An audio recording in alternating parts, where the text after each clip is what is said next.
Welcome to your group subscription. We call it Office Pass.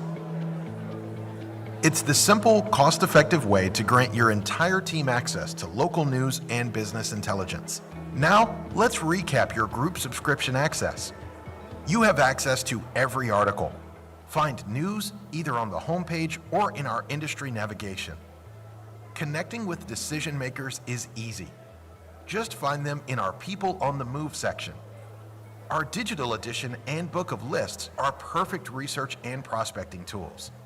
Don't forget, always use the search function. All of these resources are now at your fingertips.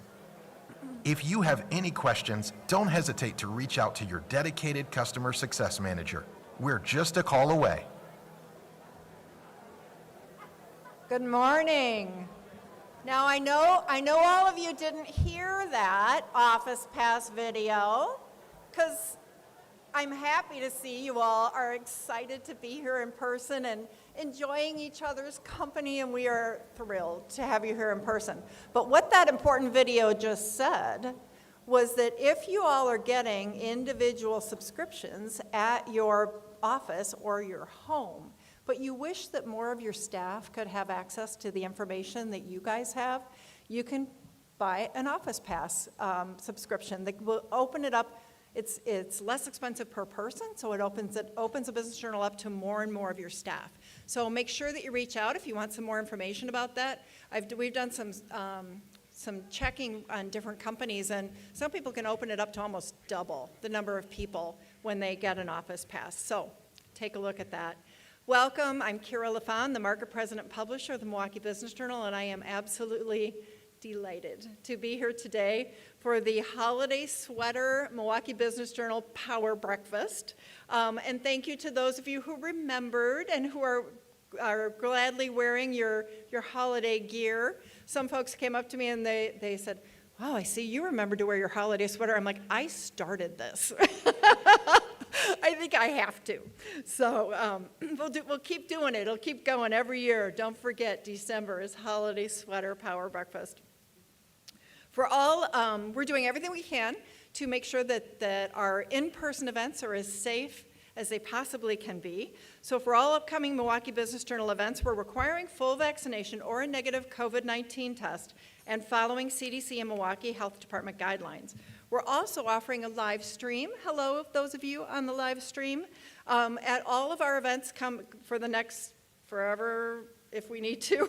And want to say hello to everybody who's out there, but know that you can join us on a stream if you feel so inclined.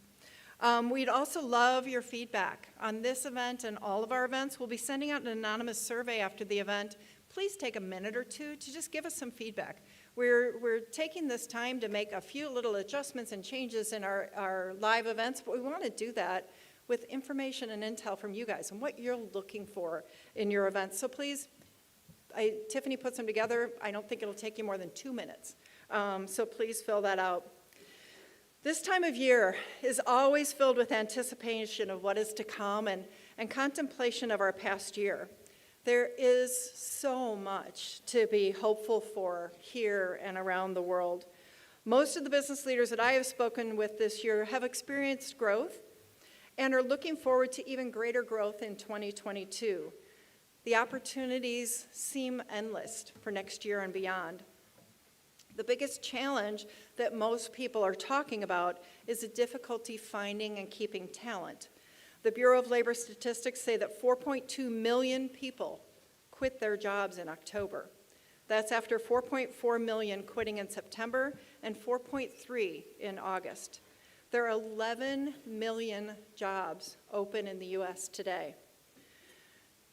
Do you guys know how your current employees feel about their job?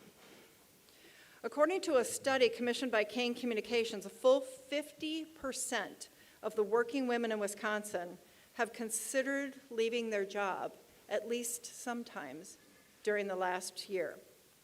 Our reporter, Teddy Nykel, gives you all the details in today's paper. She reveals how serious the retention crisis is when it comes to working women in Wisconsin. Our coverage includes an in-depth look at the study and solutions employers should know about. Kane is hosting a free webinar on Friday of next week. They're going to provide an overview of the study along with a panel discussion with women leaders. Details can be found in the sponsored flyer on your seats or today at kaneinsights.com. As I was walking around the room earlier today, several of you brought up the article that was sent out in our e-blast yesterday. Make sure you take time to read it. You should know what your staff is feeling and thinking. It's much easier and much better to keep your staff than to have to replace them. And by the way, if you know of a really great salesperson who would like to work for the Milwaukee Business Journal, let me know. Steve Bross, where are you, Steve? Steve's here somewhere. He's wearing a sweater. he would be the person they would reach out to. We do have one opening on our staff. I'm very excited to hear from today's speaker and all about Husco International's growth and their commitment to education in Milwaukee. We'll be hearing from our keynote speaker, Augustine Ramirez, in just a couple minutes, but I'd like to thank our very supportive sponsors who helped make this event possible. First, we'd like to thank our longtime presenting sponsor, North Shore Bank, along with Ascension Wisconsin, Delta Dental, and Centivo Business Healthcare Group. And Husco has a table sponsorship today, too. Let's hear it for Miller Brewing Company, returning as our Power Beer breakfast sponsor. Our friends at Miller hope you find many champagne moments this holiday season. You can see there is a Miller High Life Champagne of Beer sample on your table. Take that home, and you can, well, you can open it now if you want, but take it home and use it to celebrate some of your fun things you're going to be doing over the holidays. First, I'm going to please acknowledge Mike Cornell, Vice President of Banking from North Shore Bank. Mike, where are you?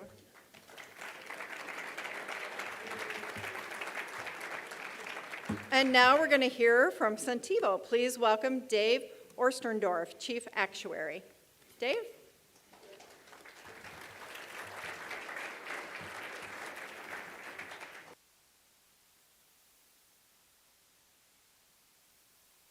Hey everyone, it's great to see people actually together in person. It's a nice return to normalcy. Centivo, working together with the Business Healthcare Group, are delighted to be sponsors of Power Breakfast today. Looking forward to a really interesting presentation. Centivo is a new type of health plan brought into the marketplace by the business community to really address one of the critical issues that is impacting that conversation we just had about employees and making sure that we've got the kinds of things that employees need as they join an organization. Centivo is really dedicated to creating a solution that saves costs, not by shifting costs from one group to another, but by really finding higher value healthcare, by really connecting patients and primary care physicians into a model that can really function in creating better health care, a better healthcare experience. Being relatively new to this marketplace, it is interesting to work with a bunch of the business leaders and to really push for an answer that listens to the business community, works with the healthcare provider systems, and creates something that truly is different. You can see our brochure on your tables. Look forward to really expanding our business here. We've just launched for 1/1/22 benefit plan years with a number of the leading employers in the marketplace, and are really looking forward to a long and beneficial relationship with the businesses in the eastern Wisconsin market. So with that, I will go ahead and get out of the way and turn it over to the presentation for the morning. Looking forward to hearing what's going to happen over the next year and going forward, and as we solve both business and education problems. So with that, thank you for the morning, and look forward to the presentation.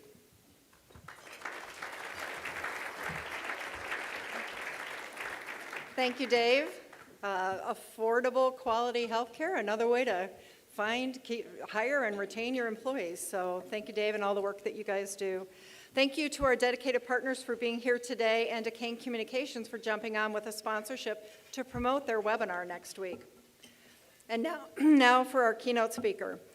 Augustine Ramirez is president and CEO of Husco International, a privately held engineering and manufacturing company. During its 10 years as CEO, the company has tripled to more than $500 million in global sales. Husco has been named a global growth company by the World Economic Forum and recognized as Wisconsin Manufacturer of the Year. Austin is director of the National Association of Manufacturers, the Association of Equipment Manufacturers, and Old National Bank Corp. He's a co-founder of St. Augustine Preparatory Academy, a K-12 faith-based school serving 1,500 low-income students. Founder of the Democracy Fund, which is a nonpartisan political reform organization focusing on implementing open primaries and ranked choice voting. Austin holds a BS in Systems Engineering from the University of Virginia and an MBA from Stanford University, where he was an R.J. Miller Scholar and a Goldman Sachs Fellow. Austin is a former USA swimming national champion and FINA World Championship gold medalist. He was a 2016 White House Fellow, serving with both the Trump and Obama administrations. Ramirez has been recognized as one of Wisconsin's most powerful Latinos, a young global leader of the world, a Henry Crown Fellow, and he is a minority owner of the Milwaukee Bucks. Please welcome Augustine Ramirez and our editor-in-chief, Mark Cass.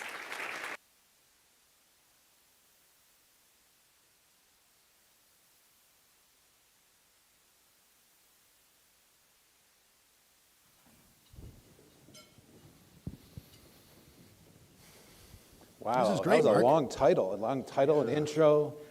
Fellow supposed to read the swimmer, whole thing. world champion. What else you got? Well, let's start. I mean, I'll get right into it. Let's talk about the economy right now. There's a lot of talk about, obviously, what's been going on for the last 20 months. You know, the Omicron variant. Kind of where are you at as a company with the economy, and kind of where do you see the next few months? Well, I was just reading yesterday that our friends at J.P. Morgan, and I know we've got some J.P. Morgan folks in the room, but they announced that 2022 is going to be a year of full economic recovery, the end of the pandemic, and a return to normal business conditions. So All at once. all at once. So it's over. Everything's So done. Okay, you wow. can go to sleep well tonight.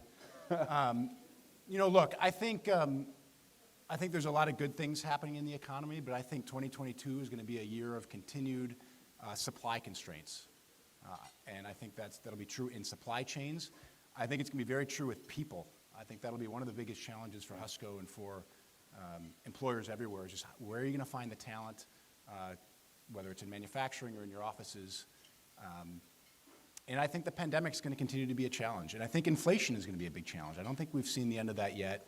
And while we're at a time that, you know, I don't think it's ever been easier to realize pricing power with your customers than it is today.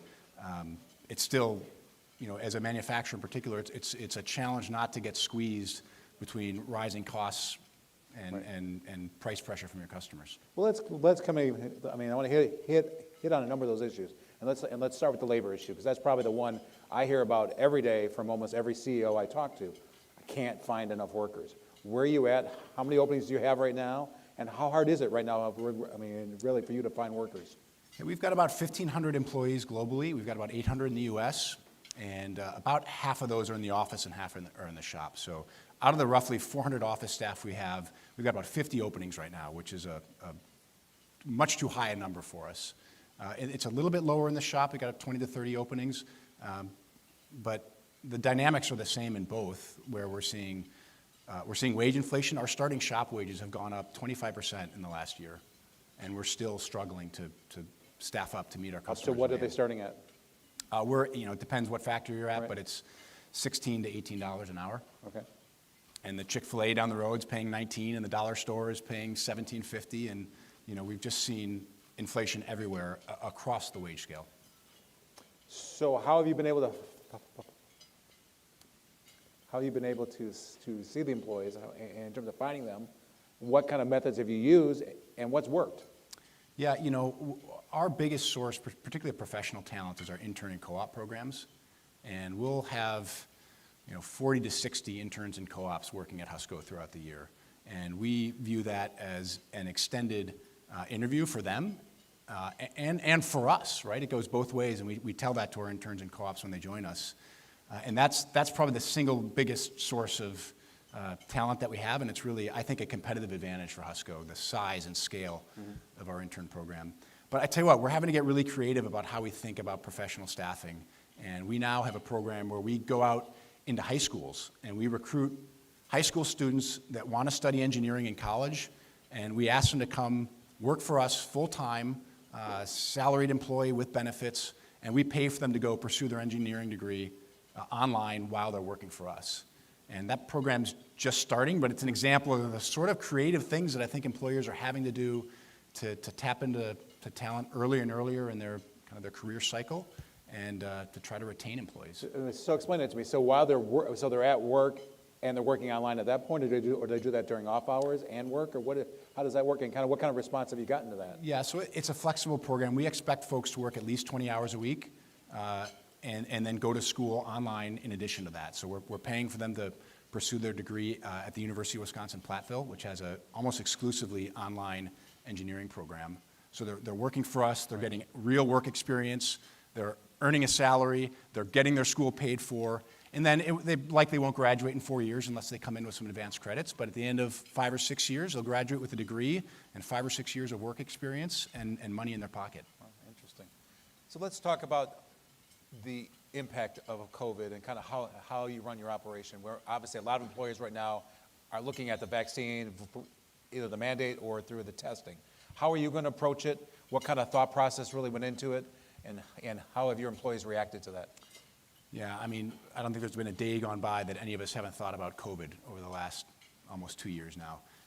We've tried to be really pragmatic the entire time. Our shop obviously never stopped. We had to keep working throughout the pandemic. We brought our office staff back in June. So, we've had people mandatory work in the office for quite some time now. And we don't have a vaccine mandate. We do require folks to wear masks in the office. And I'd say we've been fairly successful. We really have had very little to any transmission of COVID in the workplace. We've had lots of employees that have gotten sick, unfortunately, but it's not happening at work, which is my primary goal is to protect folks while they're at Husco. How will you handle what's going to happen in early next year with the rule? Will you require if it's shots, or will you do the testing? So for those of you who aren't aware, the Biden administration has issued a rule through OSHA, an emergency temporary standard to require either vaccines or weekly testing for all employers with more than 100 folks. That rule is currently stayed by the Fifth Circuit Court, so it's, as of today, not going into effect in January. And obviously, if it goes into effect, we will comply. You don't mess around with OSHA, and the fines for violating that rule are significant. If it doesn't go into effect, we'll continue with our current policy. We've been able to keep our employees safe. We respect our employees' right to choose whether or not they get vaccinated.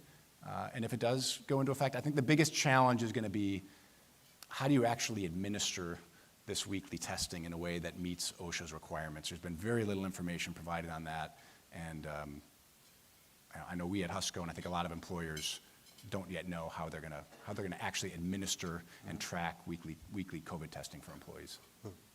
I know a lot of employers are struggling with who would pay for it. Yeah. Who would pay for it, and is there the option of an insurance add-on to this? I mean, is that something that you've looked at? Yeah, these are outstanding questions, and there's the good thing is it's not a huge cost, right? These antigen tests are relatively inexpensive. I would guess it'll be on the order of $100 to $200 per employee per month, which is meaningful, but not an enormous cost. I think at Husco, we will likely, assuming insurance doesn't pay for the cost or that the federal government doesn't pay for the cost, we will likely pay for testing for some period of time. But at some point, if this becomes an ongoing rule that's going to be in effect for forever, we'll pass all or some of that burden onto our non-vaccinated employees. Do you know, which I'm sure you do, how many of your employees are vaccinated, and is that something you track, and how do you deal with that? We do. We're at about 60% vaccination. It varies greatly based on the facility. We've got some groups that are 80% plus, and we've got some groups that are 40 to 50%. I know a lot of employers kind of struggle with this one, kind of as you said, only because you have employees on each side of it. You have some who are very pro-vaccination, you have some who are very anti. How have you as the employer kind of stayed out of that or stayed kind of in the middle? Oh, man, it's been hard. I think as I look back over the last 18 months, the biggest mistake I made, I'm going to tell a short story here. Go ahead. In May, when vaccines became widely available, we had folks in the office, and masks were mandatory, and we said, hooray, everybody can get a vaccine now. If you're vaccinated, you no longer have to wear a mask in the office. And I naively thought that this would be a positive for all of our employees, that we were providing some new flexibility. And very quickly, I realized that we had a small but very passionate minority of employees that this really bothered. And the first time somebody came up to me, and we talk a lot about diversity and inclusion at Husco, and an employee came up to me and said, this policy that you're implementing, where you're persecuting non-vaccinated employees by making us wear masks, goes against our culture of inclusion at Husco. And the first time I heard that, I got to be honest, I laughed. I said, okay, look, I get what you're saying, but I don't buy that argument. This is totally different. By the third time somebody came up to me and said that, I realized that I was missing the boat on how strongly people felt about this. And it's been hard, right? Because, personally, I'm vaccinated, my family's vaccinated, my kids are vaccinated. We encourage vaccinations. But people have really strong, deeply held feelings about this, and ultimately, I can keep them safe at work without a vaccine mandate, and we need to be pragmatic about creating an environment where our employees feel welcomed and embraced, and we can do that without having a vaccine mandate. But, that's been a difficult journey that anybody who's in the position of making these decisions has had to navigate over the last couple years. And boy, I tell you what, it gives you a lot of empathy for decision makers that are having to make these tough decisions, because the last thing that any of us want to do is put ourselves in a position where we're at odds with our employees. But at the same time, we've got an obligation to keep folks safe. So it's been a tough road to navigate. So then you obviously switched your policy at that point, or? Yeah, we went. Well, it kind of coincided with the spike in the Delta surge. So we, case rates were going up, infection rates were going up. So we went back to masks mandatory, and that's where we are today. Interesting. Let's talk about the labor issue, but really want to talk about it from your plant operations. How has it impacted how you operate your plants? Are you looking at more automation? How have you changed this because of the labor issue? We're always looking for more automation, regardless of COVID. I don't think COVID has impacted our operations in a meaningful way. Okay. We don't have a manufacturing operation where folks are on top of each other, so we're able to have social distancing, and with masks in place, like I said, we really have had very little to no workplace transmission of coronavirus. So in that sense, it hasn't impacted our operations. Automation-wise, though, how have you changed the plant operations, and what do you see kind of happening there? Because that was something that was happening kind of, as you said, prior to this, but now I'm sure it's kind of accelerated. Very true. So, we've got two businesses really at Husco. One is a fairly low volume, high mix business where we serve off-highway manufacturers, people like Caterpillar and John Deere, and a fairly high volume business where we make engine and transmission components for the automakers, for Ford and GM and the rest. Automation has always been a part of our business model, particularly on the high volume piece of our business. And as robot prices have come down and the automation tools have gotten better, we are on a journey of continuous improvement where every year we are automating more and more of our manufacturing process and deploying robots in more creative ways and using vision systems and all kinds of artificial intelligence and smart analytics to try to reduce our labor, increase our productivity, and ultimately, the biggest driver is quality for us. We have to have perfect product quality, and when we automate, we're able to take a lot of variability out of the system. How's that changed the way your plant looks? Because I mean, a lot of us in the room aren't in plants every day. Kind of think about it as the old plant. I mean, Right. a lot Dusty of people, and dirty, dusty, dark, dirty. I mean, how has that changed the way your plants operate and look? Yeah, I mean, anybody who's been in a modern manufacturing plant knows that old dusty, dirty, dangerous notion is a huge misconception. Our plants are bright. They have more robots than people, to be honest. And most of the people that are doing work in our plants are doing minor subassembly operations or delivering parts to and from our automated manufacturing stations. So it's and I tell you what, probably the biggest area where we struggle finding people, it's not the entry-level manufacturing worker, and it's not the professional office staff. It's the folks that typically have a high school degree or maybe a 2-year technical degree that are able to program and maintain and build our automation systems. Those people are in huge demand, and that will continue to be a part of the workforce that I think is very tight for years to come. And this must be interesting for you, obviously, because your family's been involved for so long with this operation. You seeing it change over time. How has it changed? I mean, as a kid, I'm sure you saw it growing up and everything that's gone on. I mean, how has it changed for you? The technology has just gotten more and more sophisticated over time, and less people, but more people with that are making higher wages and with a stronger skill set. And I tell you what, I think the biggest change to our operations has been the impact of the tariffs that the Trump administration put in place several years ago. We've got factories all over the world, Asia, Europe, United States, but we mostly assemble and test in our factories. So we source the components that go into our products from all over the world, we bring them into our factories, we assemble them on mostly automated assembly lines, test them, and then ship them to our customers. Okay. When the Section 301 tariffs went into place, that meant everything that we purchased from China had an extra 25% cost burden on it. That has forced us to really rethink our manufacturing footprint. Some of it has been shifting our supply chain and shifting components out of China into other countries of manufacture. And some of it has been shifting our manufacturing, right? I can't compete effectively with a European competitor that can source components in China, build the product in Germany, and ship it into the United States if I'm paying a 25% tariff on the components that come from China.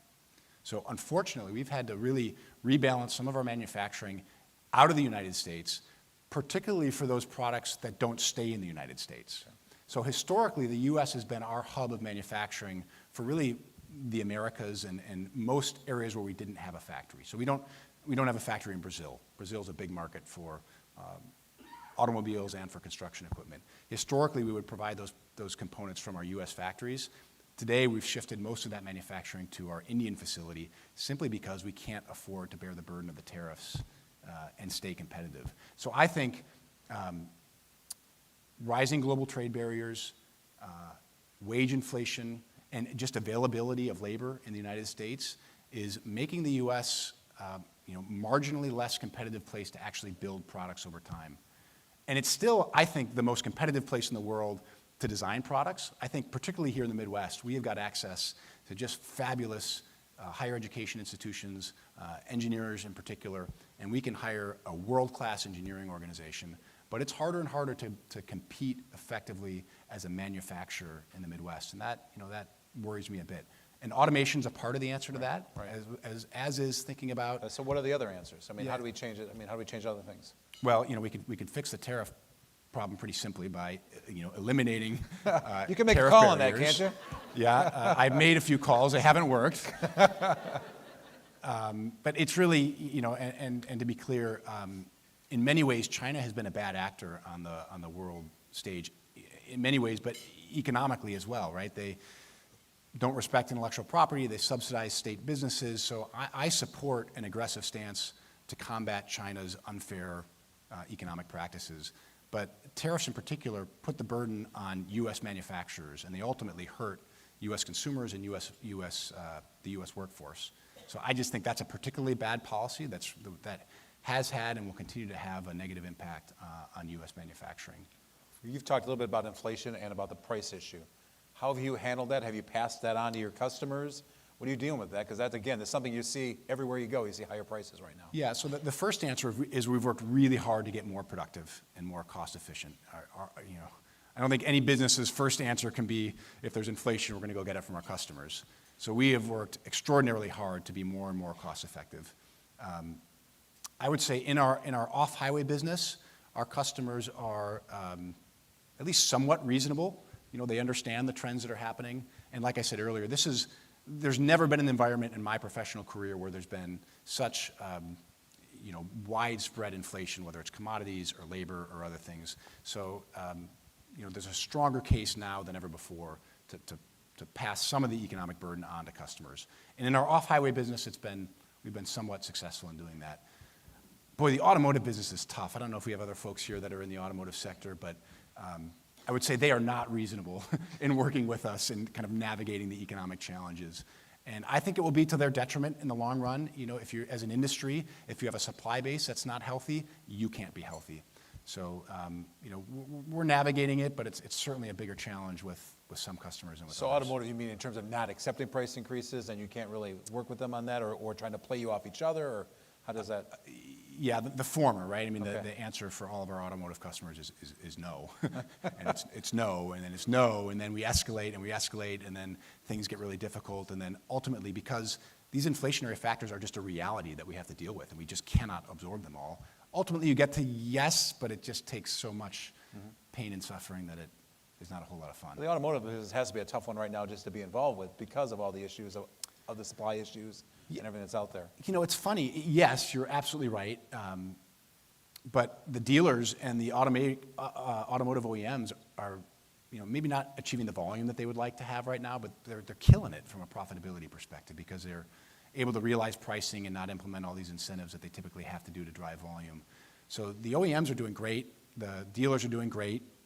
The suppliers are the ones that are getting squeezed because we're kind of caught in the middle with very volatile schedules that drives a lot of inefficiency in our manufacturing process, high inflation that we've not been able to pass on, and it's a difficult environment to navigate.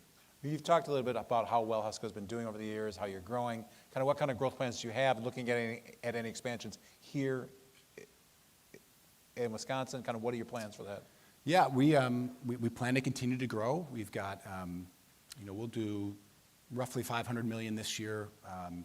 If all things work out, we'll grow to $600 million or so next year, and we hope to be at $1 billion within the next 3 to 5 years. And that's all on the back of new product growth and market share expansion. Some of that will happen in the U.S. I would say for sure we'll have investments in new manufacturing equipment in the U.S. I think our factory footprint expansion will likely happen outside of the U.S. Today we don't have a factory in Mexico. I think that will change in the next 5 years. We don't have a factory in Eastern Europe. I think that will change in the next 5 years. So we'll have growth in the U.S., but I also think a lot of our growth will come outside the U.S. And really, I mean, does that go back to what you talked about earlier in terms of how hard it is, harder it is here to do business?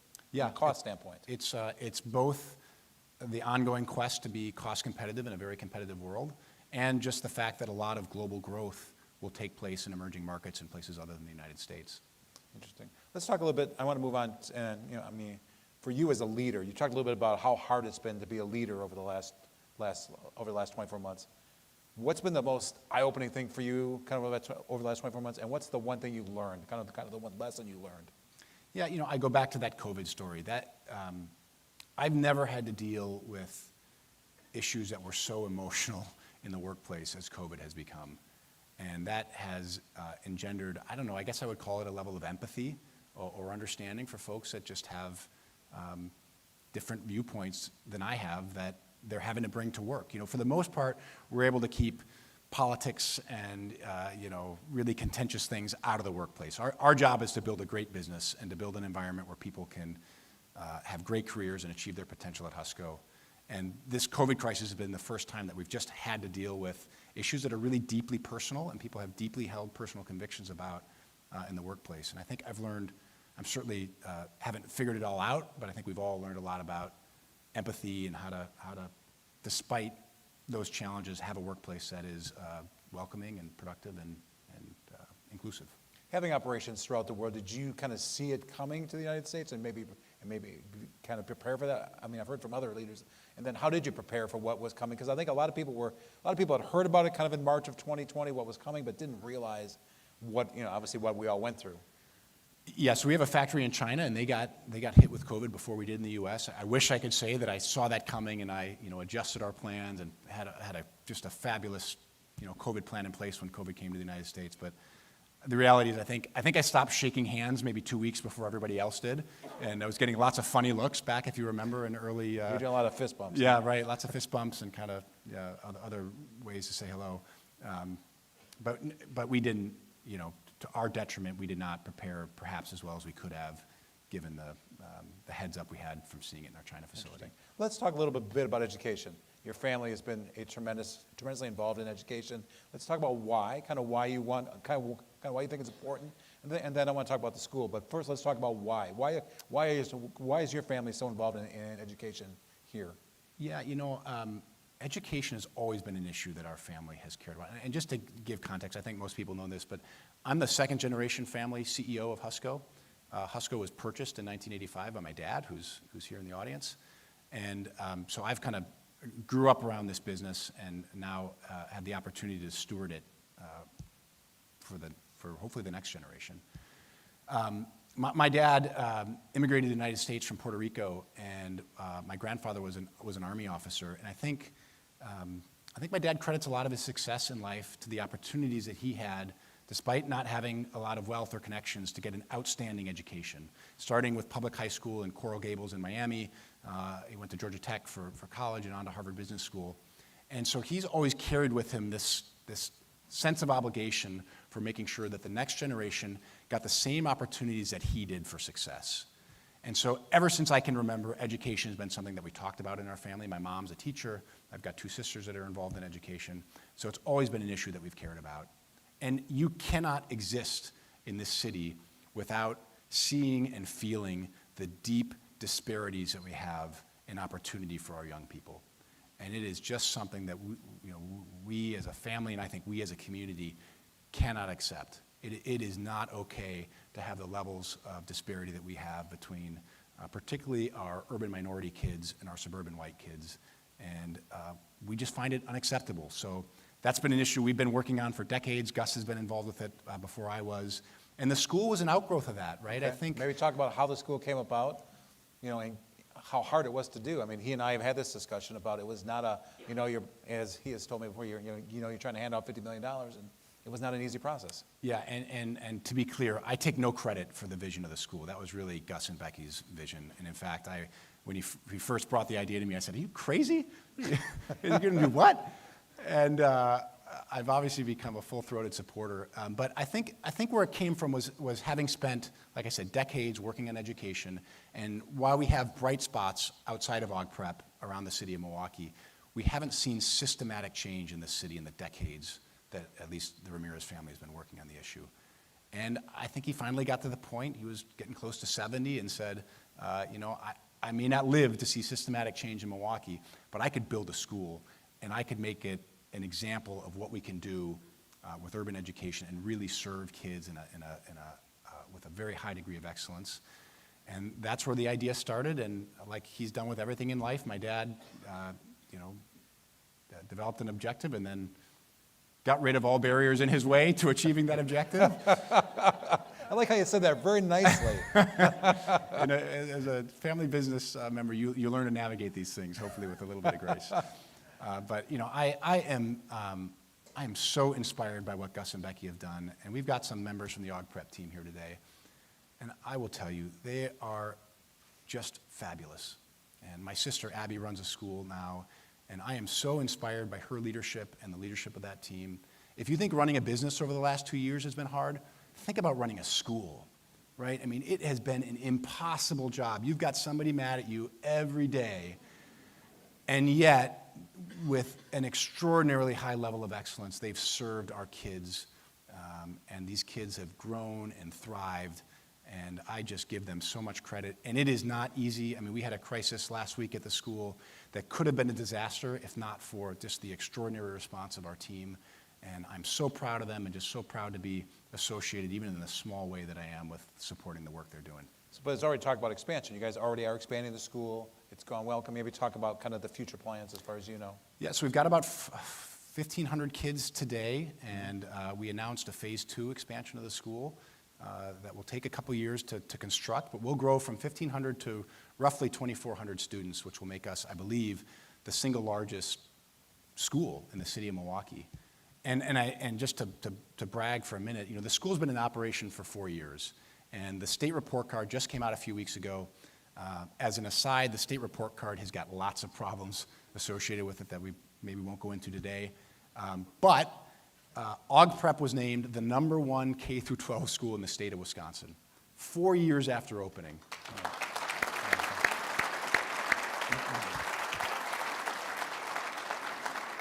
Abby, that's for you and your team, not for me. It's just fabulous what they've done.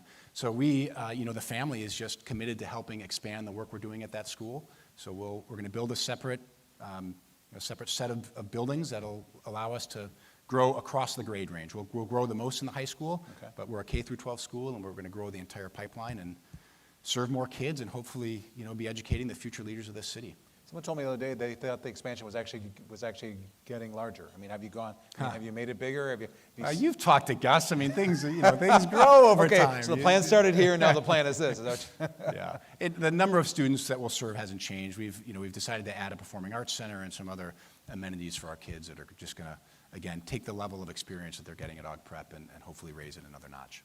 You've seen what's worked here, and I know you obviously think more globally. How do we also kind of apply this really throughout the city of Milwaukee? That's a great question, and we've got a couple candidates for public office that are here this morning, and I think the first thing we have to do is just commit that these educational disparities that we have in Milwaukee are not acceptable, and we are going to find a way to deliver outstanding education to every student in the city of Milwaukee. We have to make that commitment. We can't let politics be in the way. Running a school is no different than running a business in the sense that you've got to create a great culture where people are empowered to do their job, and you've got to hire great people, and then you've got to let them do their job within that culture. If you do that, the school succeeds, the kids learn, and we have a thriving community. And we've got to figure out how to do that more broadly across our city. Kind of why hasn't it happened yet? Kind of, I mean, you've seen it and you've watched it. Why hasn't it? Because this is something we've talked about, people have talked about for years. Yeah, unfortunately, politics has gotten in the way a lot. We've got a governance structure that, in my opinion, is broken in Milwaukee. We've got a school board that's elected in very low turnout, off-cycle elections. The school board members are, by and large, elected by the teachers' union. The teachers' union may have an important role to play in education, but that role is not in governing our public school system, right? The school board's main responsibility needs to be not to the adults in the system, but to serving the kids in our system. And I think if I had a magic wand, that's the one thing I would change, would be a different governance system that puts our kids at the center of decision-making, not the adults in the system.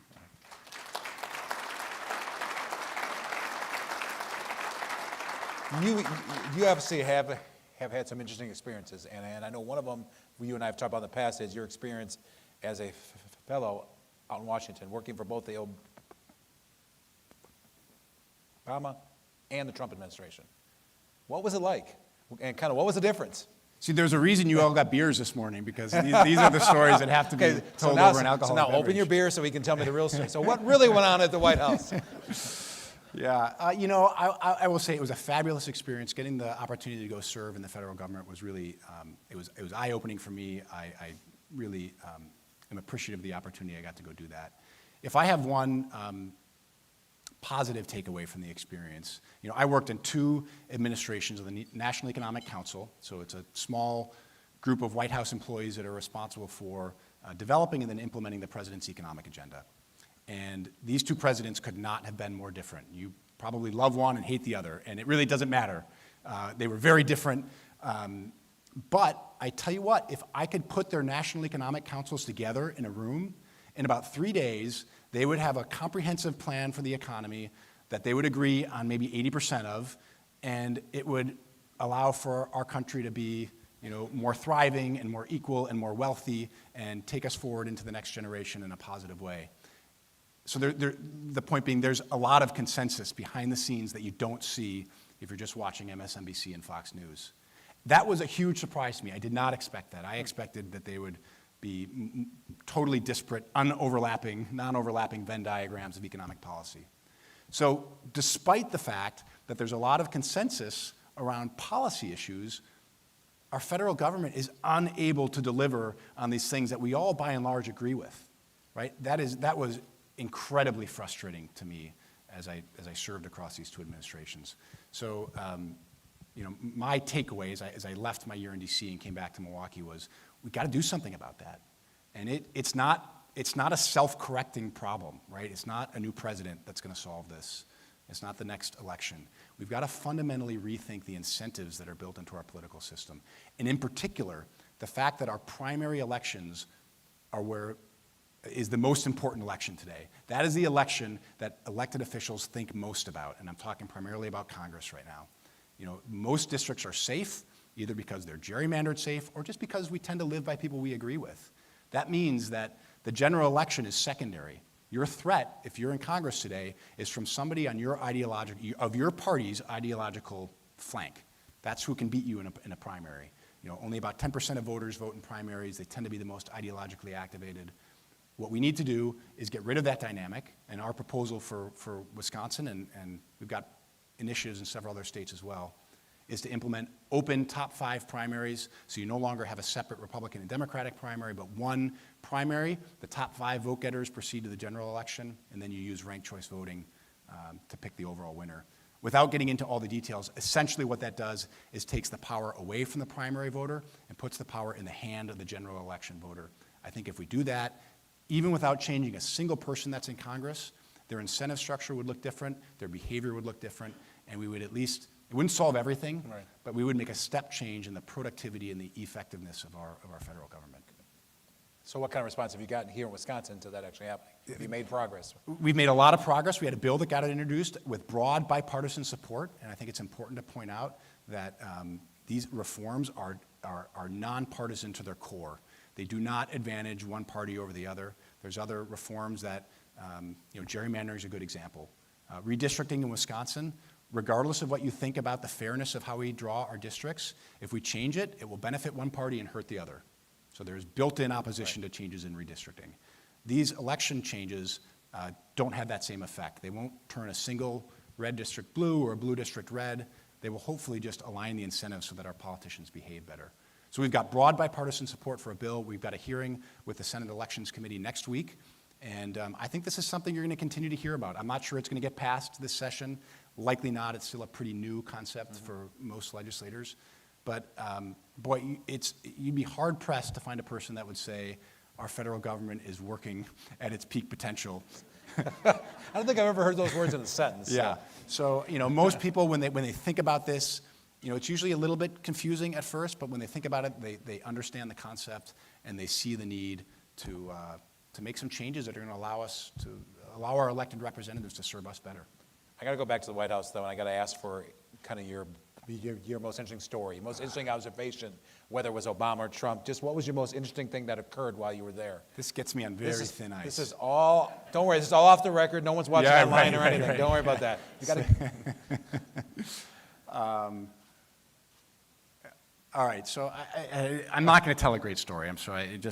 I'm not comfortable doing that on the record. But I'll say the two administrations just couldn't have been more different. The Obama administration was, as you would imagine, for an attorney that kind of made his way up through the political process, was like the most careful, slow-moving,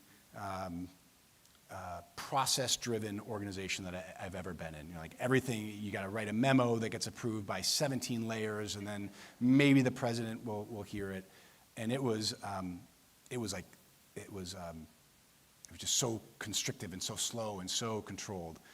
And then it was like a day later in January, the Trump administration came in, and it was like the Wild West. And the president was making decisions without consulting his advisors. He would have one team working on one issue and another team working on literally the opposite thing that somebody else in his White House was working on. And it was, as a participant, it was like the most extreme culture shock I've ever been through, to go through these two administrations. And there's pluses and minuses to both. But it was a wild experience to be really in the front seat of that transition, of seeing that transition happen. I mean, I want to kind of end with some outlook questions in terms of what you see for the economy in 2022. We talked a little bit about it at the beginning, but now as you kind of specifically, we've seen the whole issue of inflation, we've seen the whole issue of labor. What do you see for 2022, and kind of what do you see for Husco in 2022? Yeah, I think certainly Husco is going to grow in 22. I think the economy is going to grow in 2022. I think it's going to continue to be a supply-constrained environment, and that's relevant whether you're a manufacturing company or you're a services company. Your supply, whether it's of people or materials, is going to be constrained. The challenge in 2022 is going to be, how do you continue to attract great people? How do you prevent your people from burning out, right? Because I'm sure all of you in this room, we don't say no to things. We're not going to stop growing. We're not going to stop being ambitious. And because we've been unable to hire as many people as we'd like to hire, that means our current employees are taking on more and more. And I think this is going to be a big challenge in 2022, is holding on to your talent, making sure people are feeling valued. And like I said, there's going to be lots of opportunities to grow next year. The challenge is going to be, how do you have all the people and components and things you need to execute on that growth? Obviously the other question is, how do you prepare for what's going to be another variant? And another variant, because obviously what we've seen happen over the past few months is, there's always going to be another one. This one's not, it's not going away, but you have to continue to run your business. You can't shut down. So how do you prepare now as a leader to continue through all these variants that will come? Yeah, I think we've kind of cracked the code in the response to COVID. There's not going to be any more lockdowns. We know we need to, when infection rates spike, we take extra precautions. We wear our masks more. We maybe don't go out as much. And I think this is just going to be the reality for, who knows, maybe forever. Hopefully not. But I think the days of really, aggressive COVID responses are probably over. And we're just going to have to deal with volatility as it comes up in new variants and new places around the world that are going to see infection rates spike. And I think our playbook for that is pretty well baked at this point. So, but as a leader, how do you deal with that? You have to stay calm. What is your advice to people here as to the best way to deal with that? Yeah, I think the biggest worry in 2022 and 23 is probably not going to be COVID. It's going to be something else that we have to deal with that we don't know what it is yet.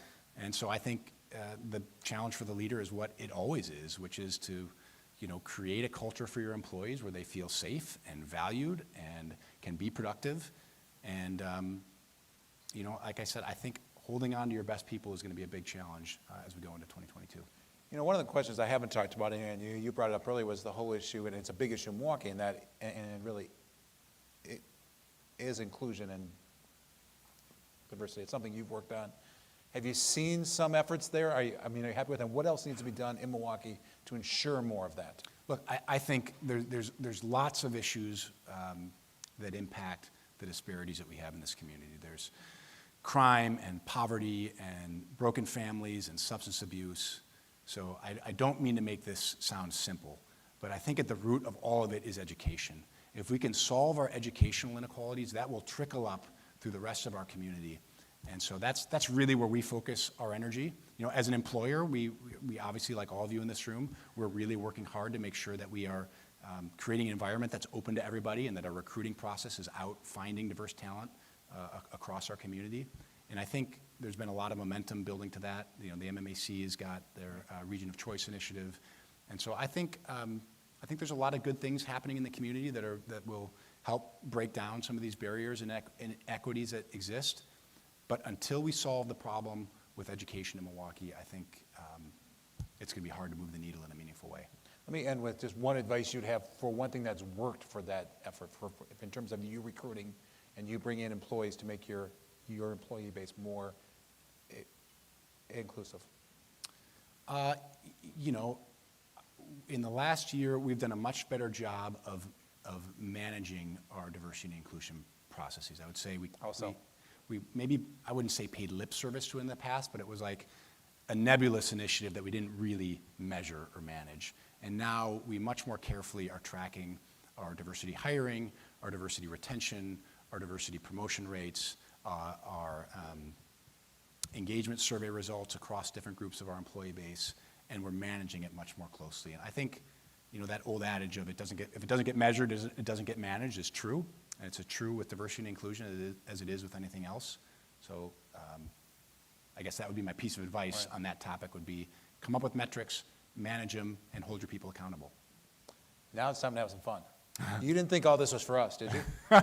We weren't going to have a big party afterwards. We're here. We're going to pick our winners here, and here are the prizes for our ugliest sweater contest. We're going to pick one individual and then one group. All right. So everybody wants beer, right? Everybody wants free beer, because it is Milwaukee. You know, free beer and Milwaukee are great things in one sentence. So if you're wearing an ugly sweater, and come on now, I don't want anybody to cheat. And if that's your normal sweater and it's ugly, I don't care. It has to be an ugly Christmas sweater.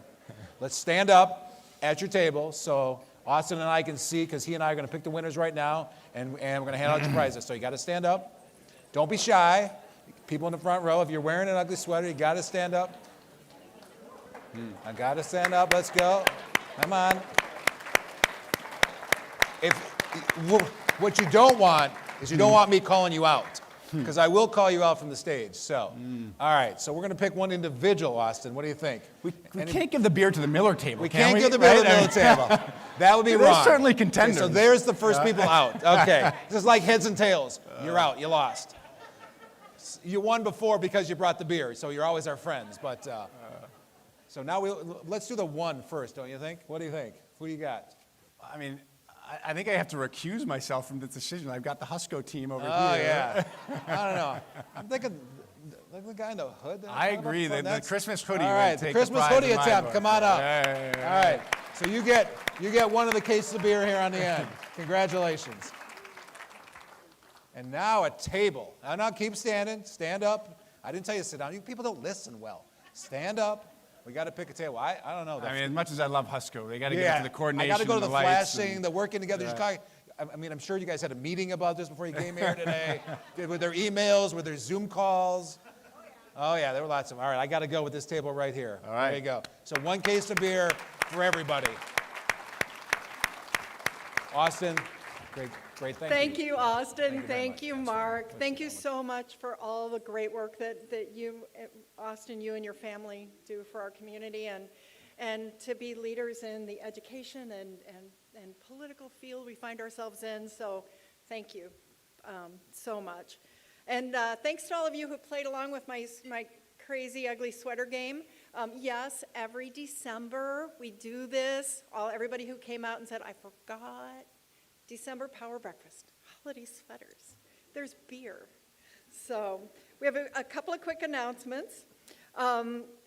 We have our first Power Breakfast of 2022, I can't believe I'm saying that, is scheduled for Friday, March 18th. We're going to hear from Aaron Jagfeld, President and CEO of Generac. We have a couple more announcements. One final thank you to our sponsors, North Shore Bank, Delta Dental, Ascension, Centivo Business Healthcare Group, and Miller Brewing Company, along with Kane Insights. And from the North Shore Bank, they're going to be giving away 2 great prizes to today's attendees. One winner is going to receive 2 loft tickets to cheer on the Milwaukee Bucks as they battle the Cleveland Cavaliers on Saturday, December 18th. And that is going to Brian Magliocco of Captivate Exhibits. Brian, you're going to enjoy that. Winner number 2 gets a $150 North Shore Bank gift card just in time to finish your holiday shopping. And that is going to Roberta Oldenburg. So congratulations, Roberta. And thank you also to North Shore Bank for the delicious cookies from Matilda's Cookies that are on your table. Make sure you take those home and enjoy those along with your champagne of beer. Delta Dental has provided a great package including a Quip toothbrush and a Hydrate Smart water bottle. That goes to Zach Eisendrath of Capco. We also have nominations for Diversity in Business Awards, the Real Estate Awards, People to Know in Healthcare, and Women of Influence are all open on our website. Don't forget to check the events section out on the website. The economic forecast will feature Charlie Evans. He's the president and CEO of the Federal Reserve Bank of Chicago, and that will be right here at the Pfister for luncheon on Thursday, January 13th. Those tickets are selling pretty quickly. If you want to come to that, you probably should go ahead and get your tickets on that. And I know I shouldn't have favorites of my events, but I do. Mentoring Monday is coming back, and it's going to come back live and in person. We're planning an incredible morning with over 40 mentors for one-on-one mentoring sessions, Monday, February 28th. That is an event that happens all over the country at American City Business Journal's cities, and over 10,000 women participate in speed dating style mentoring. So if you have young women in your organization that you want to get more connected, make sure you participate in that. I got to tell you, my favorite event, favorite thing we do. I also have a free virtual event coming up on January 27th, Data-Driven Insights, with economic insights from CIBC keynote speaker Avery Schenfeld. Tickets and more information are under the event section on the website. Everybody must register in advance, COVID precautions, all that stuff. And don't forget to check your email for our event survey after the event to share your feedback. We really appreciate those couple minutes you can give us so we can do this even better. Thank you for joining us today. Stay well, stay healthy. Let's go back to work.